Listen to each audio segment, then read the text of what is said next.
अम्मा जी, अम्मा जी, अम्मा जी, रुकिए ना। अम्मा जी, रउआ इतना पैसा रखले बानी, हमनी के तीनों दियादिन के एक एक रुपया खातिर तरसावत आनी, आखिर पैसा का करे? बात तो सही कहा ताड़ू। अच्छा ही बतावा, तोरा के कितना पैसा चाहिए? बस उहे 150-200 रुपया। अच्छा में हमार छोला भटूरा, समोसा और गोलगप्पा हो जाए। अच्छा अच्छा। और तोहरा के?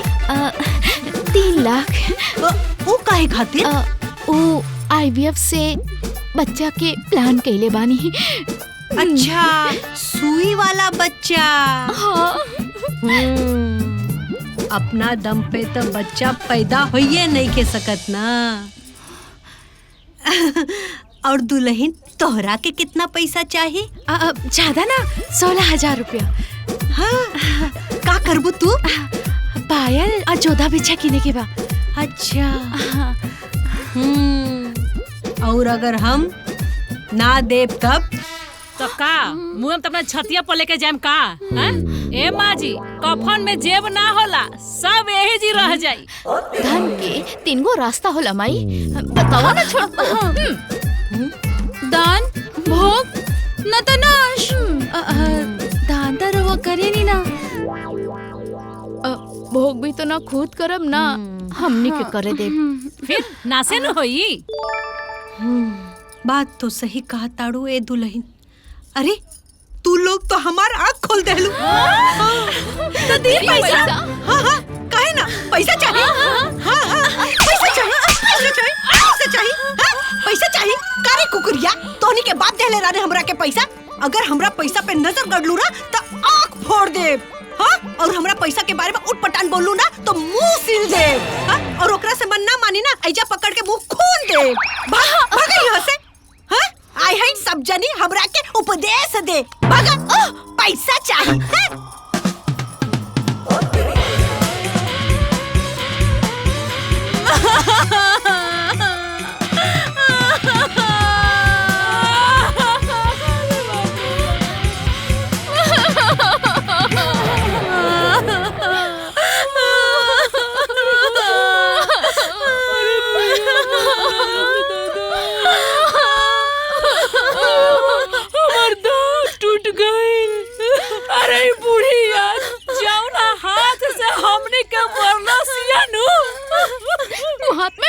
मर जाई। अरे छिन्नी पड़ जा, ओकर कुल पैसा में आग लग जाओ। अरे आगन ना, अरे डकैती पड़ जा। अरे डाकू और बुढ़िया के किडनैप करके लेके चल जा सन। अरे सारे जगह जमीन पुलिस लेके चले सन, सब कुछ खत्म हो जा।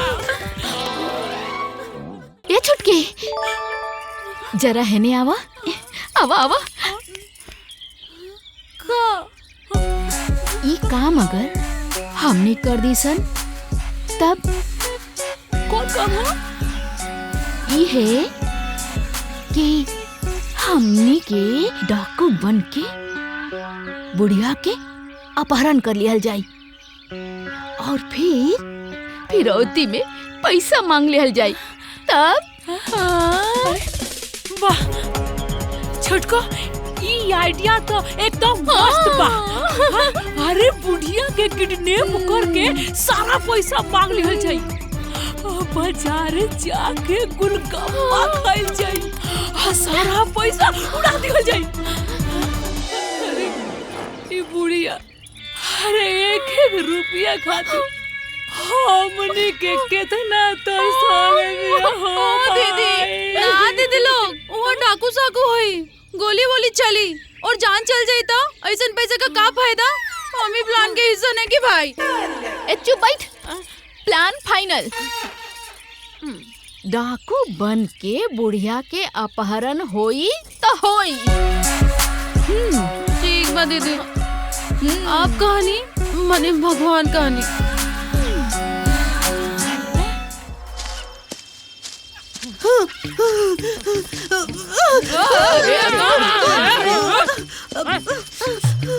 शांत रहो।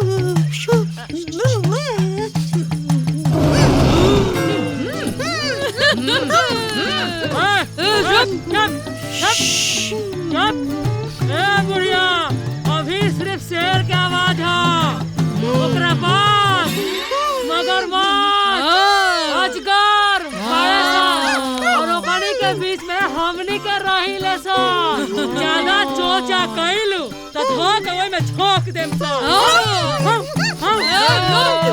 रोज रोज के खइया सा ले जा बुढ़िया चुप ज्यादा नौटंकी ना चल बुढ़िया आराम से चल बुढ़िया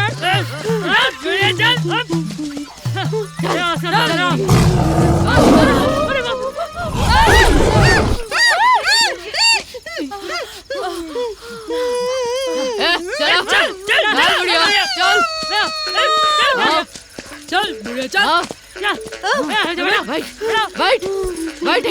जा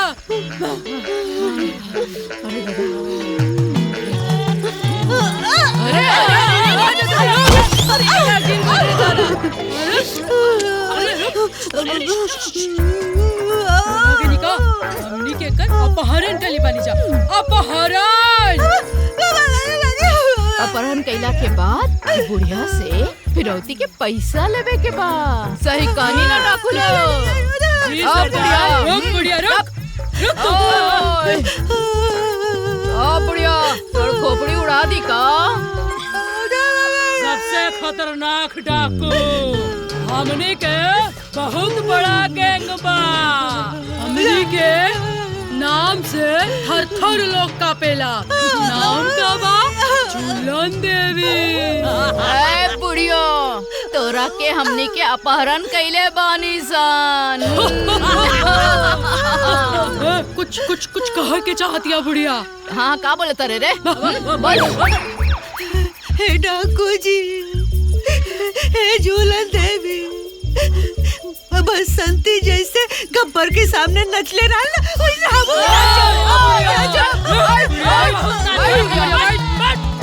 बसंती बनिहन नचिहन छोड़ दीजा बुढ़िया के। है बुढ़िया इतना आसानी से तोरा के छोड़ दीजा। हाँ तोरा करम के फल तोरा मिली बुढ़िया। जी सरदार। हाजिर हो जी सरदार। जी बुढ़िया के यहाँ से उठा के हुआ खंडहर लेके चला लो। जी सरदार। खंडहर?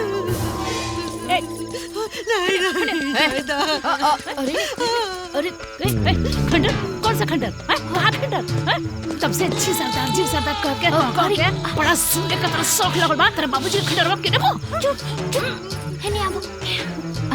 अरे हमनी के डाकू लोग के स्टाइल में बात करे के बना। हाँ ना तो अम्मा जी समझ जाइए। हमनी के अम्मा जी के जंगल में घुमा घुमा के घरे ले जाके लकड़ी के कोठरी में बंद करके रखे के। हाँ, समझ गई?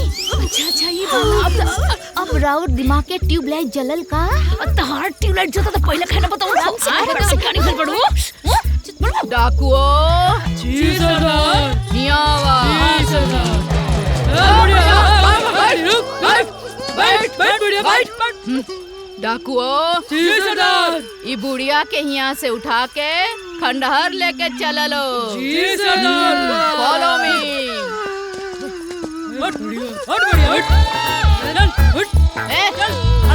चल मुँह मत करा। बंद कर। ढेर बोलो तारी। जहाँ हमने के दिमागवा घसकल तो समझा तहार प्राण भगवान के पास खसकल।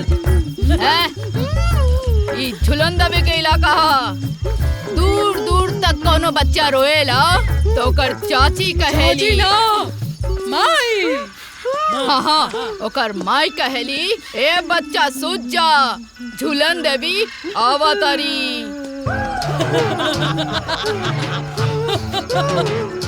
चल बुढ़िया चल। ओ बुढ़िया तनी मटक के और तनी लहरा के चल ना। चल। नाटक।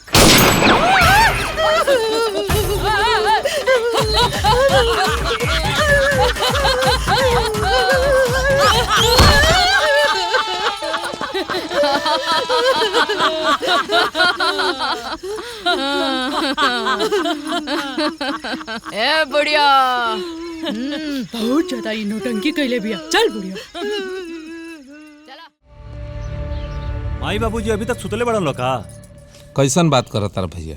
मैंने सबसे पहले जागे वाला आदमी और सबसे बाद में उठी। उहे तो। अरे लेकिन माँ कहाँ वो लोग? पता नहीं। चाय ली लोगी। हाँ भाभी देखा तनी जाके।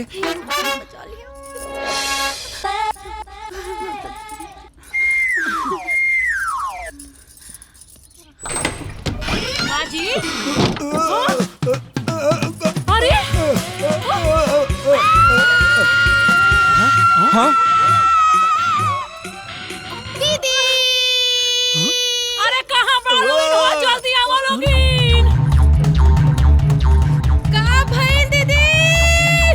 माँ जी अरे कहाँ गई माँ जी? बाबूजी अरे आवाज कहाँ ना लोगी? हो जल्दी आओ लो।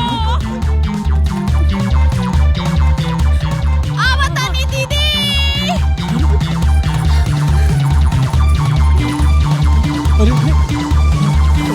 अरे चल अरे बाप रे, ई का भइल बाबूजी? ई सब कैसे भइल दीदी? अरे भैया क्या चल बा? अरे भैया चल जल्दी अरे बाबूजी माई बाबूजी का भइल? जल्दी खोल रसोईया। बाबूजी के का भइल? अरे खोलो भैया। वो चिट्ठी में कुछ लिखल बा, पढ़ी ना। खोल। ए भैया बुढ़िया का हमने अपहरण कर लिया है। ये अपहरण के बारे में अगर केहू के बताइला तो बुढ़िया के टुकड़े टुकड़े काट के चील कौओं को खिला देंगे। डाकू झूलन देवी। ए भैया अरे मर्द खोलवा की लपड़ पड़ है। बाबूजी मुंह खोला। ए बाबूजी अरे हमार बुढ़िया को उठा के डाकू ले गइलन सब। केने ले गइल? अरे 3 गो डाकू रहे। अरे बाप रे बाप। आई हो दादा, हो दादा। जाना पानी लाओ। चला दीदी।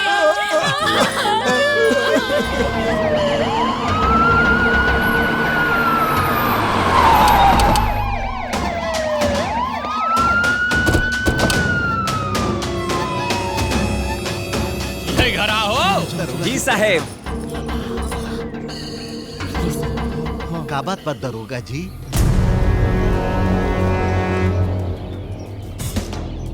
बात हमरा समझ में नहीं आवत। कहा नहीं समझ में आवत? जेकरे पत्नी के अपहरण हो गइल बा,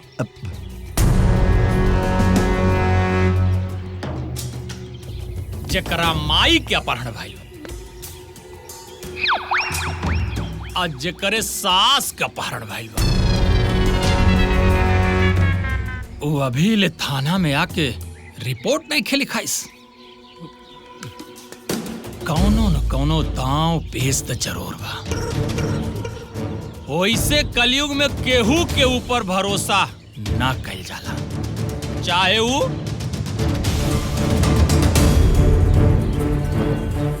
पति होके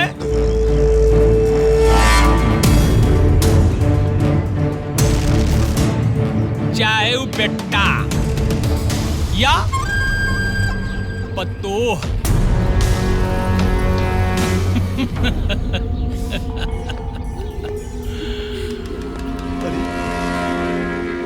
वैसे भी आजकल सास पतोह के बड़ा लफड़ा चल रहा बा। साहेब बात तो सही बात। एक रुक, पीछे से काहे बोल रहा है बे? अब सामने से बोल। उस साहब कहा कि बात तो सही बाकी हमनी के अभी तक कोनो कंप्लेन ना लिखवानी जा। बाकी अभी हमनी के परिवार के मानसिक स्थिति ठीक नहीं है साहब। हाँ दरोगा जी, हमनी के माई के अपहरण भइला से भारी सदमा में बानी जा। ऐसे माइंडे फेल हो गइल। हमने से मिस्टेक हो गई साहब। हाँ दरोगा जी, मिस्टेक हो गई। हम आपकी भावना का कदर करते हैं, लेकिन क्या करें, अब हम भी तो ड्यूटी पर है ना। अगर हम अपने पे आ जाएंगे तो सोचब समझब विचार करब बाद में। पहले रडार सेट करके मुजरिम को ओकरा बाद पाताल में भी रही था खींच के निकाल। अपहरण कब भइला? दरोगा जी कल रात में। कहाँ भइला? वो कमरा से।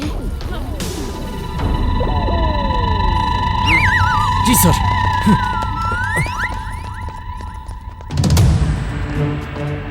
अपहरण कितना बजे भइल?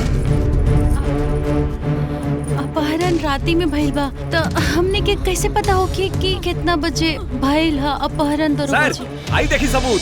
यहाँ रसरी भी मिलल बसो। घर के भेदी लंका ढावे। ई अपहरण में भी परिवार के केहू न केहू के हिस्सा बा। ई अपहरण में आपन केहू न केहू जरूर शामिल बा। जे भी शामिल बा वो आगे आ जाए ना ता हम अपना पर आ जाए ना, पाताल में भी जाके ओकरा के खोज निकालब।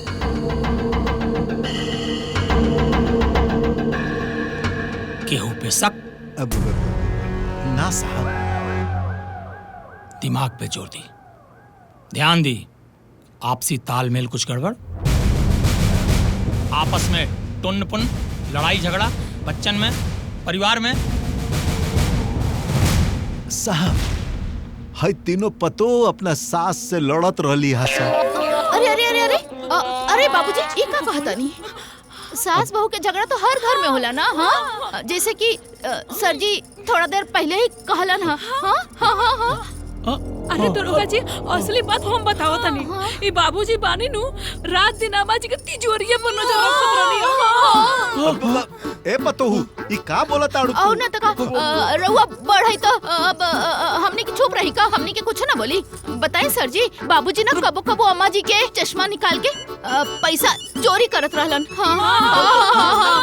और बाबूजी ये कहत रहलन माँ जी के कि कहियो तोहरा ऊपर बंदूक तान के तोहर कुल पैसा हट छीन ले, हड़प ले। बोली ना बाबूजी, बोली।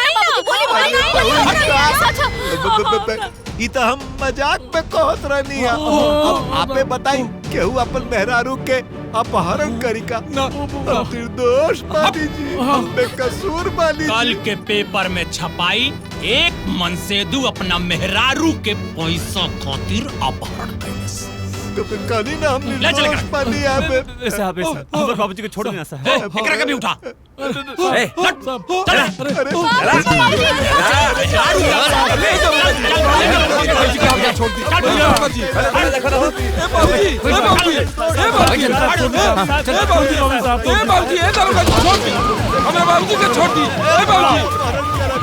बाबूजी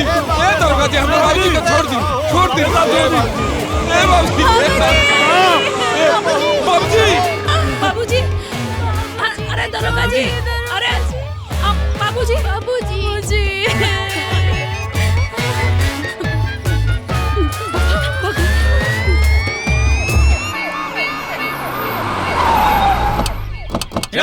उधर। अरे बाप रे, अरे कहनी ना हम निर्दोष बानी साहब। अरे हमरा के छोड़ दी। अरे हम कुछ नहीं की कहले, हम अपन मेहरारू के अपहरण नहीं की।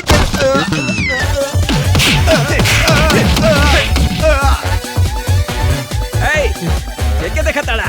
साहब हमार बाबूजी आल बड़े ऐसे। बाबूजी राम खिलावन जी। हाँ हाँ हमार बाबूजी देखा वहाँ पिटाई चालू बा।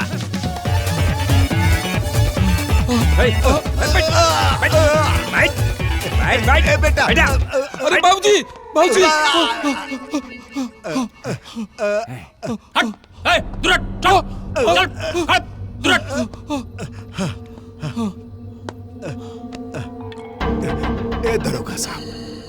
ए दरोगा साहब हम अपना मेहरारू के अपहरण नहीं की कैले। हाँ हम मुँह जाइबे दरोगा जी। हम निर्दोष बानी है दरोगा जी। निर्दोष बानी। आजकल हर पोड़ साथी रोला। ए दरोगा जी हमार बाबूजी बेकसूर बने, छोड़ दी रहुआ। साहब एकरा के छोड़ दी हल जाओ, एकरा के आजाद कल जाई तो अब देखी ये अपने आप हमने के पीछे से खबर पहुंचा दी।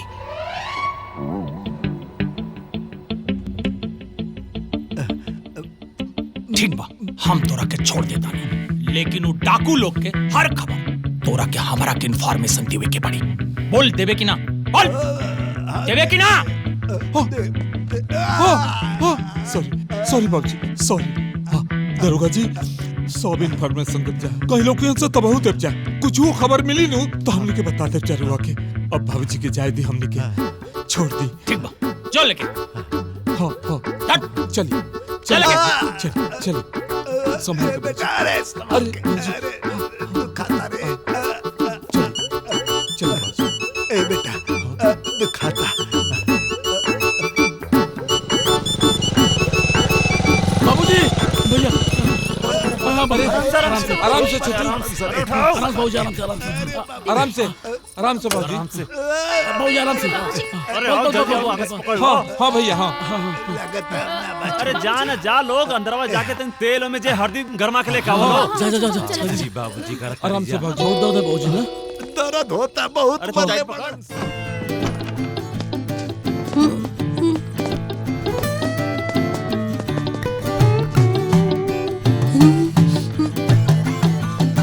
सरदार बुढ़िया को ठोक दिखा।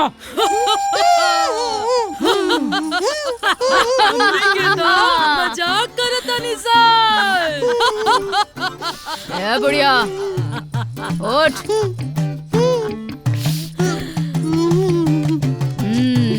तोहरा जैसन फटीचर, स्वार्थी, दुष्ट औरत के गोली मार के हमनी अपन हाथ तोहरा गंदा खून से रंगे के कोनो इच्छा नहीं के बुढ़िया। हमनी के तो बस तोहरा के लूटे के बा। बुढ़िया ढेर बड़बड़ाती है। हाँ? का बोले तारे रे?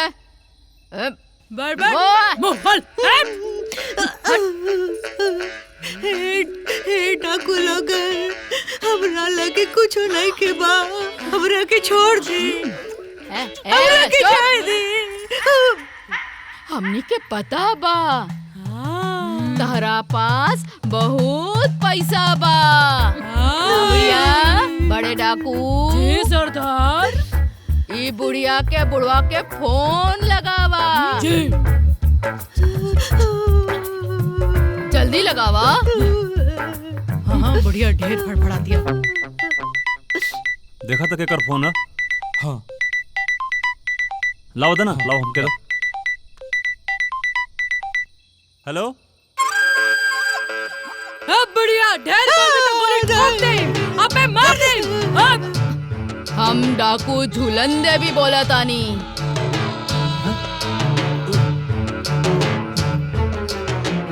झुलंदे भी? झुलंदे भी? प्रणाम डाकू जी। फटीचर, प्रणाम का पत्ते बड़ा का अपने कान में डाल। रउआ तो गुस्सात काहे बानी? बड़ा के आदर सत्कार करी तो हमनी के संस्कार नु। बात सुन जी बोली। अगर सही सलामत आपन माई के वापस चाहता रहना तो फिरौती के 30 लाख रुपया के इंतजाम कर। अरे बाप रे, 30 लाख। ए डाकू जी, अरे हम तो आज तक ले 30 रुपया एक साथ नहीं खी देख ले। 30 लाख कहवा से देव? डाकुओ जी सरदार, बुढ़िया के हाथ काट दो। ना डाकू जी, अरे बाप रे, अरे ए डाकू जी हमरा गरीबी पे रहम करी। डाकुओ जी सरदार, बुढ़िया के गोड़ काट दो।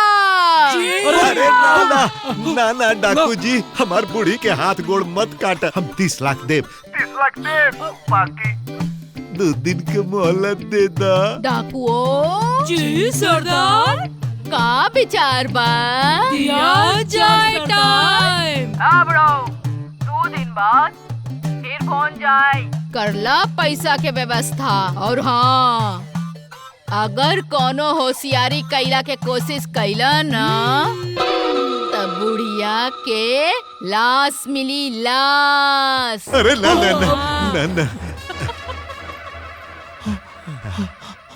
अब का हुई? स्विच ऑफ करो, स्विच ऑफ करो।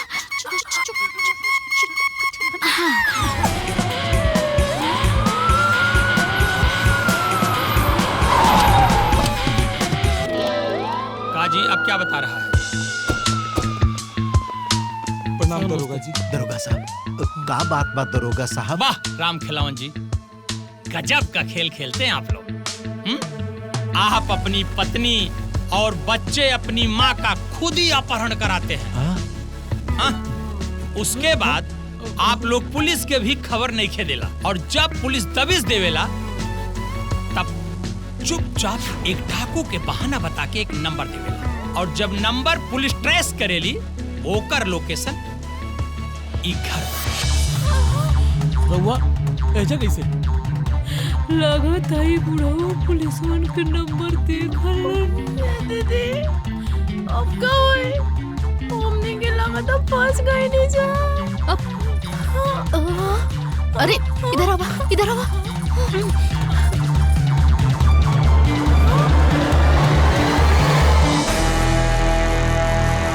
समझ में आई? अरे दीदी, कहाँ जाता है? फोन छुपावे के बाद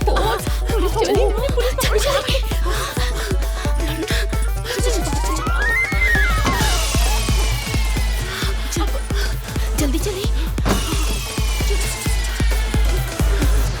सरफरोशी की तमन्ना अब हमारे दिल में है, देखना है चोर कितना बाजुए कातिल में है। वैसे भी हमने के नाम डाकोन में लिखा गेल बा, अब कुछ नहीं के हो सकत। बाकी रहल ई फोन उन लोग के हाथ ना लगे के चाहिए।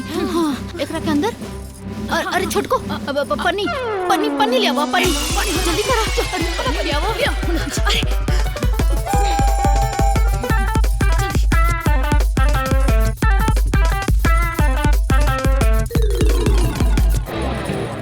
अरे लोकेशन तो घर के अंदर बतावा था सर। Come this way.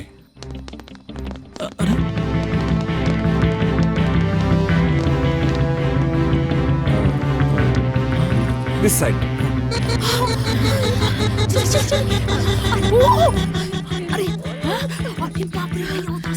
धरती, जीवदेव, आसमान, भारदेव, बाकी डाकुन के खोज के निकाला। ई दरोगा कुछ ज्यादा नहीं के भौकात।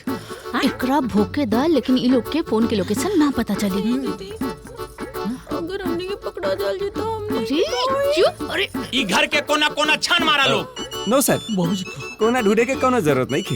ये देखी लोकेशन हमार बता रहा बा। Come with me this side. चले।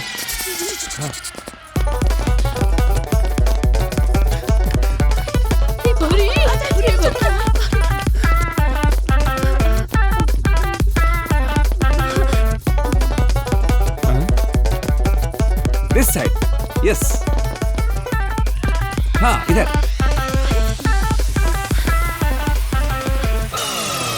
लोकेशन तो यही दिखावा था।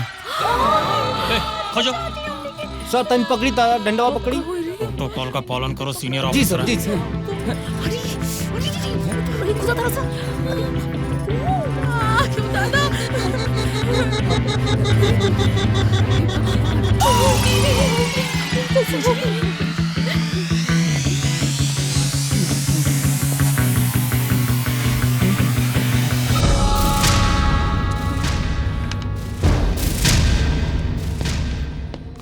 कुछ मिला?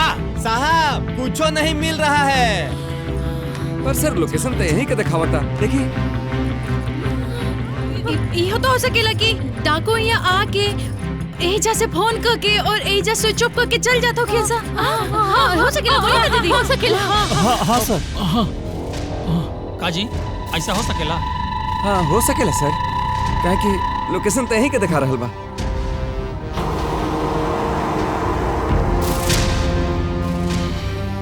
पता कराई नंबर के करे नाम के बाद। ओके सर। पूरा फिल्म देखे खातिर अभी डाउनलोड करी दंगल प्ले ऐप।